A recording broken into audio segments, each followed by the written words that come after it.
Stand clear of the closing doors, please.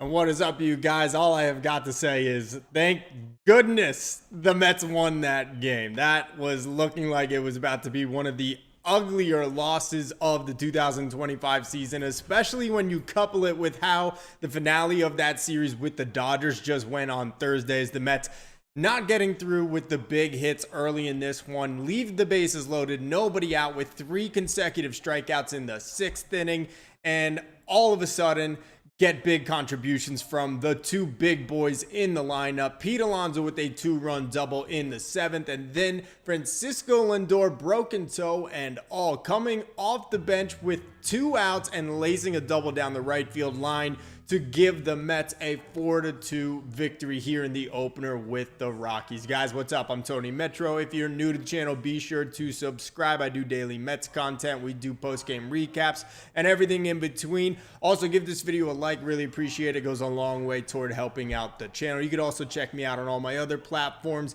TikTok, Instagram, and Twitter. Links to all of those are in the description below. But let's get to this game right now. My goodness, wow. This was, like I said, looking like it was going to be a really bad loss for the Mets today. They fall behind 1-0 in this one. Kodai Senga gives up a solo homer in the 3rd inning. But really what was making it look worse than anything were the Mets bats once again not coming through with runners in scoring position, leaving a small village on base. Now, the Mets were taking on Antonio Senzatella, however you want to pronounce it, and we know the Mets scored 7 runs in 4 innings off of him last Saturday at Citi Field. So, you know, in everybody's mind, we're thinking like this is going to be another cakewalk for the Mets. They already saw this guy once. They absolutely abused him less than a week ago. Senzatella didn't actually start this game. They had an opener, so Senzatella took over in the 2nd, and, you know, he escaped the jam there in the 3rd inning where he had 1st and 2nd with 1 out. He was able to get a couple ground balls there, no problem.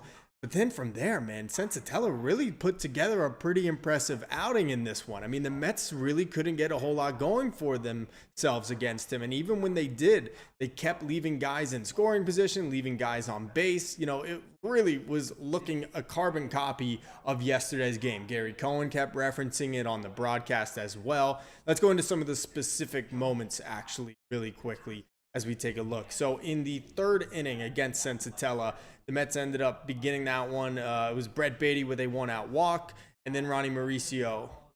I'm sorry, it wasn't the 3rd inning. It was the 3rd inning. I'm looking at the 4th. That's my mistake. Brandon Nimmo. Starling Marte gets on base. Juan Soto walks, so you have 1st and 2nd with 1 out. Pete Alonso strikes out swinging, and then who else but Jeff McNeil ends up flying out to end that threat. They really didn't do a whole lot in the top of the 4th. Top of the 5th, they go 1-2-3. Again, Senzatella starting to settle in this one. And then in the top of the 6th, this one absolutely drove me bonkers. I mean, I was losing my mind. Pete Alonso begins the inning with a leadoff walk. You get another walk to Jeff McNeil. It's 1st and 2nd, nobody out.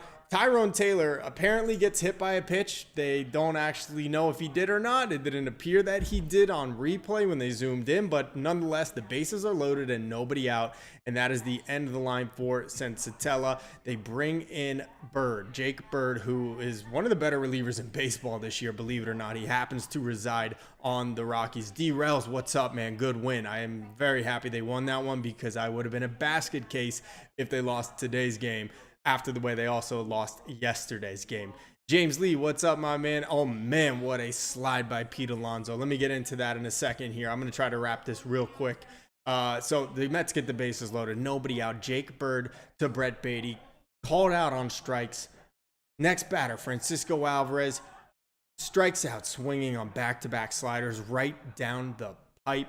And then Ronnie Mauricio on 3 pitches, strikes out swinging. I was ready to absolutely lose it. Even in a 1-0 game, you're thinking there's no way the Mets are going to win this game. They just cannot get a hit to save their lives tonight. And then who else but Pete Alonso in the top of the 7th inning with Starling Marte and Juan Soto aboard after back-to-back singles. Pete clutches up 2-run double in the left center field to give the Mets a 2-1 lead. No surprise, Jeff McNeil would pop up with Pete Alonso on second base. I'm going to make that reference as much as I can because Jeff McNeil is not a good baseball player. But the Mets do get the 2-1 lead. Unfortunately, it doesn't last long. Bottom half of that inning, Huascar Brasban is on, gives up a triple off the right center field wall, and then a ringing base hit up the middle, and all of a sudden it's a tie ball game once again. Mets are very quiet in the 8th inning. They do get a double from Ronnie Mauricio, but Brandon Nimmo strikes out swinging, so we would eventually go to the bottom of the 8th. Bases loaded. Nobody out. Ryan Stanek. I mean, you want to talk about walking the tightrope with a group of piranhas right below you. That is what Ryan Stanek did tonight in the bottom of the 8th inning. So it's a single and then a double from Thairo Estrada. He gets held up by the third base coach. He doesn't score. Then it's a walk to Hunter Goodman to load the bases. Ryan McMahon just absolutely slaps the crap out of a ball down the other way. And Brett Baty is just very fortuitously, perfectly positioned to catch the line drive and basically dive on the runner at third, trying to get back for the double play. And then Stanek with the clutch strikeout of Brenton Doyle. I mean, when that happened, you're thinking now, okay, now I can start believing the Mets will win this game. And they do. That's because in the 9th inning, things get started with another Juan Soto single. His third base hit of the game, first 3-hit game of Juan Soto's Mets career. Pete Alonso walks. Jeff McNeil again flies out. So now 2 outs, first and third, and the Mets bring up Francisco Lindor, and you can see it right here on your screen. Second pitch of the at-bat, Lindor turning on that one and pulling it into the right field corner. Here comes Soto, no problem. Pete Alonso getting the wave around third. Here comes the throw. He slides and he just gets a pinky finger in there. What a slide from Pete Alonso. This dude is doing it all. I mean, hitting the 2-run double, and then on that play right there, I'm thinking it took him like 5 seconds on the camera angle there before you actually see Pete Alonso come into the frame. How could he possibly be safe? But a perfect slide from Pete to avoid the tag and add an insurance run for the Mets. Not that it mattered anyway, because Edwin Diaz locks it down, slams the door shut, and throws away the key. 1-2-3 9th inning as the Mets get back on the horse with a 4-2 win over the Rockies to open the series. My goodness, they needed that one. Guys, what is up? Welcome to the stream. D-Rails, Pete with the throw home. And that's right, also in this game, Pete with a clutch throw home. I believe that was in the 5th inning to cut down a potential runner. That would have made it 2-0 while Kodai Senga was still on the mound. Soto with 3 hits, like D-Rails is saying here. His first 3-hit game with the Mets. Also drew a walk in this one, so he was on base 4 times. Those OPS numbers are just going up and up and up for Juan Soto. James Lee, we really need Lindor yesterday. He would have turned that double play when the Dodgers scored. Yeah, I mean, you can see Lindor in the dugout is just begging to go out there and play. Mendy is not having it. He does not want to risk losing Lindor for an extended period of time. Like, he is taking it very carefully, very cautious with Lindor. But that was the spot if you were going to put him up today to the plate for Lindor right there. I actually said before McNeil came up to bat, I would have had Lindor pinch hit for Jeff McNeil because of how horrific Jeff McNeil has been with runners in scoring position this year. He's hitting below 200. He continues to falter in those situations. Had 3 opportunities yesterday, had 3 more today. He is a combined 0 for 6 with runners in scoring position in the last 2 games. Don't play Jeff McNeil anymore. That is my PSA for the evening. But it doesn't matter because Lindor does end up coming into pinch hit for Tyrone Taylor, and he laces that double down the right field line. Great win for the Mets. I mean, I probably used about every single cuss word that is in the book tonight because of how frustrating the first 6.5 innings of this game were. But the Mets find a way to get a win and start this series off on the right foot. Sound off in the chat, guys. What is your big takeaway from tonight's game? How are you feeling right now about this Mets club? Obviously, we know that yesterday was really tough, losing that one to the Dodgers and then also losing that one on Tuesday in extras to LA, but still took 2 out of 4, split that series with the defending champs, took the season series from the Dodgers, and now they get right back on the horse here against Colorado, and they got 2 more this weekend with them, so hopefully some more time to fatten up against them. James Lee says, funny thing is everyone at my work, including myself, don't like the squirrel. Yeah, I do not like him at all. Just like you're saying, bad vibes. We need the Winker vibes. Yeah, there's something about Jeff McNeil, man. Like, look, he's got an OPS that's like right around or slightly above 800, but sometimes those numbers can lie to you, and that's my opinion on Jeff McNeil. Like, the OPS might be there, but he is not a clutch hitter. He is not having impactful numbers or big time at bats for this team. Like, I do not ever want to see Jeff McNeil strolling to home plate in a big spot or situation, and his numbers with runners in scoring position clearly tell you everything you need to know about that, hitting under 200 in those spots this year. So it has been a rough go for the squirrel for sure. But yeah, let's get into some more of the nitty-gritty details here. Let's go back to the pitching here real quick, because honestly, the only reason the Mets were really even still in this game was because of how well Kodai Senga pitched. So Senga takes the mound for his 12th start of the season. Wasn't technically qualified for the top starter ERA in the National League because he was just short a few innings, but quickly was able to qualify for it after pitching his first 3 innings.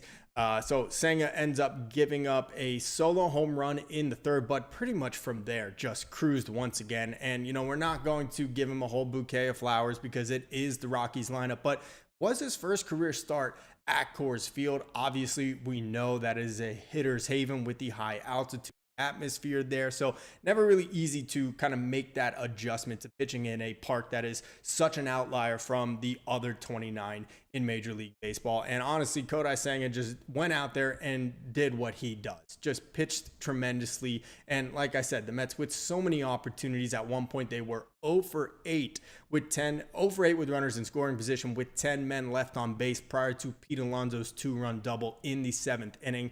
Kodai Senga giving up just the solo shot in the 3rd kept the Mets in this ball game. So his final line in this one for Kodai is 6 innings pitched. He gives up 5 hits, just the lone earned run. He walks 2 batters, but he strikes out 6 and lowers his season ERA down to 1.59. So that is officially now the lowest ERA among National League starters. He is officially qualified now for that. So just tremendous work from Kodai Senga. You know, we weren't sure what we'd get out of Senga this year. Obviously, basically 24 was a lost season, only made 1 start in the regular season, didn't pitch very well in the postseason for the team down the stretch.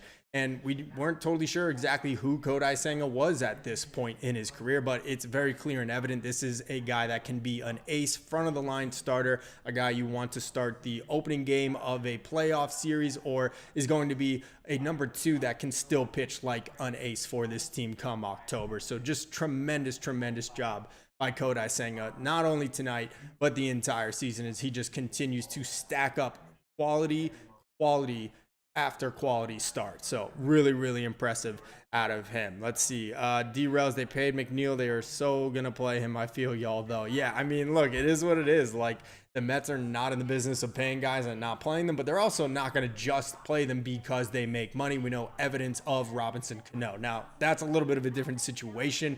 Cano was brought in by the previous regime, even the previous ownership back in 2019, and he was obviously 36, 37 years old, significantly further over the hill than Jeff McNeil is, and coming off a steroid, not accusation, but caught for using steroids only a couple years prior. So that one made sense why the Mets were like, all right, goodbye, showed him the door. They probably won't do that with Jeff McNeil. He is due about $25 million over the rest of this season, next year, and then has a team option for 2027. So really doubt that the Mets would actually cut bait with McNeil, but me personally, I am so ready to say bon voyage to this guy. I don't think he brings anything to this team.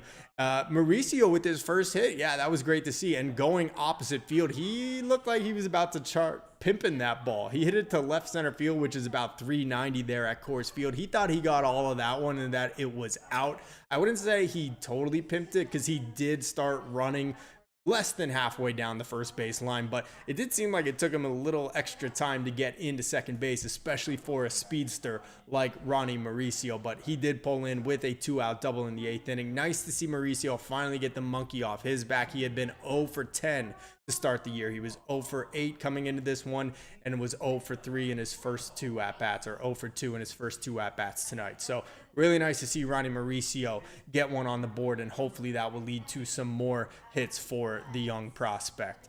Let's see. Bases loaded, 0 outs, hurt my heart, James Lee says. Yeah, so James is referring to the 6th inning where the Mets were able to load the bases in that one and then had 3 consecutive strikeouts, stranding all 3 runners. That had put them at, I believe, 0 for 8 with runners in scoring position at that point in the night. So let's go back to that inning really quickly. And you'll see all these highlights over here. It's not just the good highlights. It's not just the run scoring highlights. We also got moments like the 6th inning where the Mets looked like they were about to get things going. And unfortunately, that was not the case whatsoever. So top of the 6th, the Mets have Pete Alonso leading off. He gets a walk. Jeff McNeil draws a walk right behind him. They make a pitching change from Antonio Sensatella to Jake Bird. Now, Jake Bird has been one of the best relievers in all of Major League Baseball so far this year, and he pitched really well against the Mets over last weekend. So he comes in, he apparently hits Tyrone Taylor on the elbow guard. They didn't really think it actually hit him in the booth, and upon review, it did not appear that way. But regardless, they make it bases loaded, and you're thinking, we are set up for, at the very least, 2 runs right here. Give me a sac fly, give me a base hit, give me back-to-back sac flies, whatever it takes, just someone. Please help us score some runs right now. Brett Baty. Now, that call on him might have been a little wide of home plate, okay? The strike 3 call may have been a little bit outside. Keith Hernandez said that Brady had a gripe on that one, but are you not trying to hit the ball in that situation? That was one of those too close to take. I do believe it was a ball, but man, Brett Baty, that was not a great looking at bat regardless, or plate appearance from him. But probably even worse was Francisco Alvarez, because Francisco Alvarez, despite having a 3-1 count, takes a high fastball 4-strike that just nicked the top of the zone, and then back-to-back swinging strikes at sliders right down the plate. And you're thinking at that point, there's no way. There's no way, especially because then Ronnie Mauricio comes up, who at that point did not have a base hit this year, and he strikes out on 3 pitches. Jake Bird erupts with a roar off the mound. The Mets are sent packing despite loading the bases with nobody out. I mean, oh my God, I was losing my mind, guys. I was going absolutely nutty in my place here when that happened. I was thinking there is no way their Mets are going to win this game tonight. That was really brutal. I'm with you there, James. Yeah, Baty 0 for 3. It has been a struggle for Baty lately. Look, I mean, it was a good play by him on that little line drive where he doubled off the guy off third base there in the 8th inning to save Ryan Stanek's hide. But let's be honest, he was positioned right there. It was a line drive. I give him credit for making the line drive, having the wherewithal, the headspace to think he's got to go get the runner at third now for the double play. But most Major League third basemen are going to make that play if they're positioned exactly where Brett Baty was. So glad he made the play. I give him kudos on it. But 0 for 3 again tonight. The error yesterday throwing to home plate. He has not been hitting whatsoever over the last 2 weeks. He's gone back down into a slide. So definitely been really frustrating with Brett Baty over the last 2 weeks or so. He did get screwed in that at-bat. Yeah, no doubt, though. He did get screwed, I think, on that strike 3 call in the top of the 6th inning with the bases loaded, nobody out. He was the first out when he got rung up on that pitch that was clearly outside. D-Rel says, Alvarez makes me want to puke. Oh my gosh. Yeah. It has been a really tough go for Francisco Alvarez. Now, he did have a base hit in this one. He went to the right side, which was nice to see. And I thought he showed some really good patience and plate discipline in this one, but he is just missing the ones right down the middle right now too. It's like the book on him is, look, you can throw him a slider middle, and he is not going to hit it right now. Like, that is basically how they're attacking him. Like, he will chase, but if he's not chasing in a particular at-bat, like, that's fine. Throw him the slider down the middle. He's still going to miss it. Like, he is in a bad headspace. He is sitting on fastball or sitting on a particular pitch, and then when he doesn't get it, there is no adjustment. There is no way for him to get off the fixation that it was going to be that pitch, but it's not that one. So something not going right with Francisco Alvarez at the plate, despite getting a base hit today. And, you know, it's actually a really good conversation to bring up, because just yesterday in our post-game stream, we were discussing, hey, would it benefit Alvarez to go down to AAA for a little while and try to get things sorted out? And Keith Hernandez and Gary Cohn even talked about that in the booth during yesterday's Mets and Dodgers game. So if they're giving credence to that idea, I have to follow suit with it, because they're obviously two of the more knowledgeable baseball guys, and specifically about the Mets in the entire world. So Alvarez going down to AAA doesn't sound like such a bad idea. And to your point there, James Lee, it wouldn't maybe hurt the Mets as much as we would think for 2 reasons. Number one, because Number one, because Luis Torrens has been tremendous this year, and most Mets fans have been clamoring for him to get more playing time, even with Francisco Alvarez back and struggling over the last couple of weeks. But number two, Kodai Senga was really solid as the backup catcher here for the first month and a half of the season, while Alvarez was recovering from that hamate bone surgery. I mean, he wasn't going out and slugging home runs and doing anything crazy, but getting a couple clutch base hits. He was hitting the ball to the right side of the infield when they needed to move the runner over. So the little things. And defensively, Kodai Senga really impressed me, throwing out a couple of base runners as well. So yeah, you don't lose a whole lot with Kodai Senga as a backup catcher. So I don't know if that is a legitimate, realistic option that the Mets would potentially send Francisco Alvarez down to AAA. But if they want to do good by one of their former top prospects, a guy that was supposed to be the next star hitter on this team, then maybe that is what they have to do to get him heading into the right direction again. And honestly, in the short term, with a combination of Torrens and Senga behind the plate, I really don't think that it would hurt the MLB team too much right now. So definitely something to consider for sure. James says, I want to see Albie do those heavy hacks again. Yeah, there's something about Albie right now that's off. He's got a big uppercut right now. That's why they're able to get that slider, and it's no problem. They throw it up in the zone, and he's just swinging over it, swinging under it. He's just not making any adjustments right now. I did like seeing him go to right field. I thought he showed a little bit of plate discipline in a few of the at-bats today. I don't feel like he swung it too many out of the zone. I'll have to go back and actually look at all of his at-bats today. But even when he does get pitches in the zone, middle, he's not hitting them. So that has been tough for sure. Jose Lopez Moya, pitiful, pathetic, and disgusting. The Mets leaving around 20 runners on base in the last two games. Yeah, Jose, I couldn't say it better myself, man. They were both winnable games, so a lot of people will let that mask the way they view these games and say like, oh, but they won both they won one and they probably should have won both. Yeah, okay, that's great and all, but guess what? Come October, come postseason time, if you lose those games, there's no saying, oh, well, we'll just win the next one. Like, no. Like, if you lose 4 games in a 7-game series, your season is over. And the biggest bugaboo of this Mets team right now is hitting with runners in scoring position, getting base hits, drawing walks, doing whatever it is to push runners across home plate has been such a struggle for this Mets team.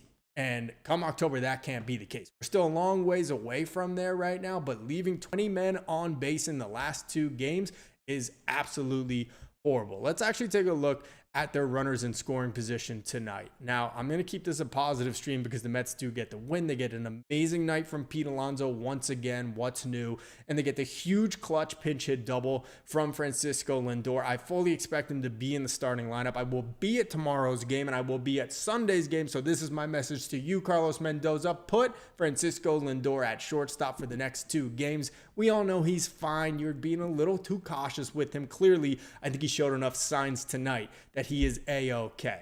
The Mets tonight with runners in scoring position, a dismal 2 for 15. I mean, that is just not going to cut it. We already know this Mets team is bottom 5 in the league with runners in scoring position as far as average, and it's only getting worse between these last 2 games with the Dodgers and tonight with the Rockies. 2 for 15 is even worse than I thought. Oh my goodness. Those 2, of course, one being the 2-run double from Alonso in the 7th to give the Mets the lead, and then the second and only other one was Lindor's 2-run double in the 9th inning to give the Mets the lead for good. 2 for 15 with runners in scoring position just is not going to cut it. You are happy you get the win tonight. You are happy in the fashion that they did it with those 2 big doubles from the 2 big boppers in this lineup. But come playoff time, when push comes to shove, you can't be going 2 for 15 with runners in scoring position. It's just not going to cut it. It just won't. James Lee says 40 and 24, then they aren't streaking. I'm very happy with that. Yeah, I mean, look, 40 wins. I believe that makes the Mets the first team to 40 wins in the National League. The Mets are not necessarily streaking, but they've been winning more often than not. So that puts them 10 out of their last 13. And oh, by the way, don't look now, but the Phillies have hit a total skid. They lose tonight to the Pirates, a final of 5-4. The Mets are now officially 2.5 games up in the National League East. So that is a great sign right there. We talked about it a couple of weeks ago when the Phillies were red hot and the Mets were kind of hitting a skid, like, oh man, the division's going to get away from us. And I told y'all, or I told anyone that was freaking out, not everybody was, just wait. The Phillies had their 4-game series against the Rockies here in Denver. They took advantage of that while the Mets were playing the Yankees, the Red Sox, who, obviously not having the greatest season, but still a better team than the Rockies. And then the Mets had the Dodgers. Now we've gotten our chance with the White Sox, with the Rockies last weekend. We took care of business 2 out of 4 with the Dodgers, and now we get the Rockies here again. We got the Nationals coming up next. It's peaks and valleys, boys and girls. It is peaks and valleys right now. The Mets are hopefully ascending a peak. Phillies are down in the valley of the shadow of death right now. It has been a tough time for the Phillies over the last 2 weeks, and I ain't complaining about it at all. I love to see it. 2.5 game lead in the National League East right here, folks. We're talking about some trades here in the chat. I like it. So Mets need another big bat. D-Rel suggests Cedric Mullins. So that's an interesting name. John Heyman actually just mentioned it not John Heyman, excuse me. Jeff Passan mentioned Cedric Mullins as being a potential trade target for the Mets here come the deadline time. Not a bad idea. Let's take a look at what Cedric Mullins' contract situation looks like in some of his numbers. This year, 10 homers, 31 ribbies. He only has a 232 average, but good OPS for the season. He is at a 771 OPS and OPS plus of 121 for Cedric Mullins, including those 10 homers. So not a terrible idea at all. He plays sparkling defense out, and not quite sparkling, but really good defense out in center field. So he would definitely be an upgrade over Tyrone Taylor, though I really do like Tyrone Taylor. But Cedric Mullins would definitely be a kind of nice deadline acquisition, especially if he's a guy that can drive in some more runs for this team. I already said it yesterday that the Mets' main priority as far as pitching at the deadline is to get a left-handed reliever, because right now we've been rolling with only one. It's Jose Castillo, and while he's been serviceable, he's had a couple scary moments. He's mostly ended up coming out of these innings clean. He really is only here because he's the only left-hander with major league experience on the 40-man roster. So Jose Castillo is safe for now. The Mets obviously have Brooks Raley is a little bit of an ace in their back pocket. He is coming back from Tommy John surgery from last year. Still has to go through a full rehab assignment before the Mets even consider that. So don't even know if he'll come back this year or if he will be effective. So I think the Mets' main priority at the deadline needs to be trying to acquire a left-handed reliever, but they definitely do need a bat as well. Cedric Mullins is definitely someone that I would be interested in depending on the cost. The Orioles, my goodness, can we talk about the Orioles for a second here? What the hell happened to Baltimore? Man, they built up this team for like 5 years. They finished in last in the American League East, losing like 100 games some seasons, all to put this team together that is now like, 15 games under 500, maybe more. What happened to the Baltimore Orioles? They got that core of young studs, and it just hasn't worked out. And that's an understatement. It has been a colossal failure for the Birds. I cannot believe how that has gone with them. Gunnar Henderson and Holiday and Adley Rutschman behind the plate. My goodness, it has got to be tough being an O's fan right now. Sure. D-Rails, no. Jose Lopez Moya, Francisco fractured toe, and all hit in the clutch, driving in those 2 key runs. Yeah, man, he got that first pitch fastball from Agnos, and I was like, oh, that was a pitch to hit. And he basically got the same pitch. I think it might have been a cutter in on the inner half of the plate. Francisco was not letting another one get by him, man. Just turned on that one, pulled it down the right field line. I did not think Pete Alonso had a chance to score on this play. Let's watch it right here. I'm thinking as this is in the corner, I'm like, all right, Soto is in. Hold Pete up at third. We get second and third. We haven't hit with runners in scoring position, though, so I guess that third base coach was thinking the same thing and sent Pete on a prayer because, my goodness, you saw it on the replay right there. Like, he looked like it was like 5-10 seconds before you actually see him come into the frame. Hold on, I'm going to fast forward it to that exact moment. Okay, here we are. Watch this. I'm going to pause it. So hold on. Ready? Catcher's, okay, so I'm over exaggerating, but look at the catcher has the ball in his hand right now. Okay, and Pete Alonso is not even close to home plate yet. He's just beginning his head first slide. What a tremendous acrobatic effort from Pete Alonso there to score that extra insurance run. I mean, in the end, it doesn't actually mean anything because the Mets still win by 2 in this one because Edwin Diaz was locked down for the Mets. He bounces back after blowing his first save of the year on Tuesday or on Monday. But wow, Pete Alonso is just doing it all right now. He's throwing runners out at home. He's hitting clutch doubles. He's having multi-home run games. He's got an OPS hovering around 1,000, and then he's just making beautiful slides at home plate and avoiding the tag. Just crazy, crazy stuff right there. Baltimore's won 6 in a row and 8 of 10. I didn't realize that. Okay, James, coming in with some facts on me right there. I appreciate it. And Soto, 137 with runners in scoring position, also compliments of James. Yeah, Soto has still not been doing the, driving in the runs, obviously, but good signs. You got to take the good signs, right? Three hits tonight, first 3-hit game in a Mets uniform, gets on base another time with a walk.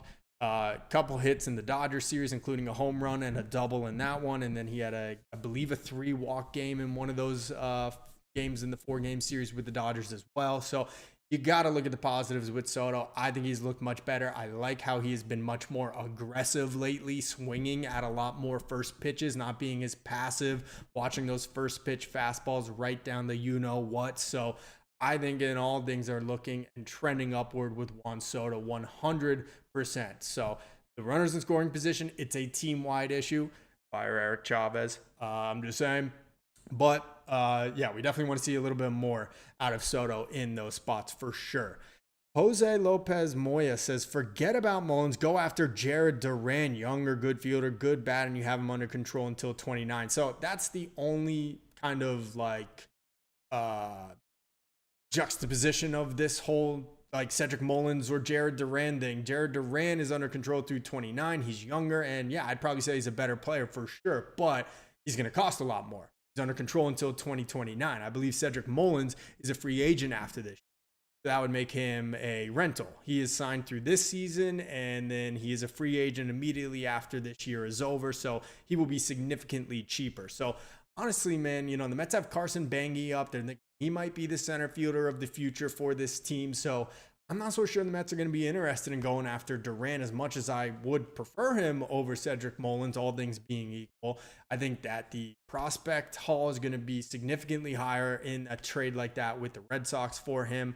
And I just think that Mullins is probably more in the Mets' wheelhouse, kind of more in the David Stearns mold of thinking. As far as, hey, let's get a guy that's kind of plug and play for right now without the long-term commitment, that won't block any young guys coming up in the future, and that also won't cost too many of the young, highly valued prospects that we have on the farm right now.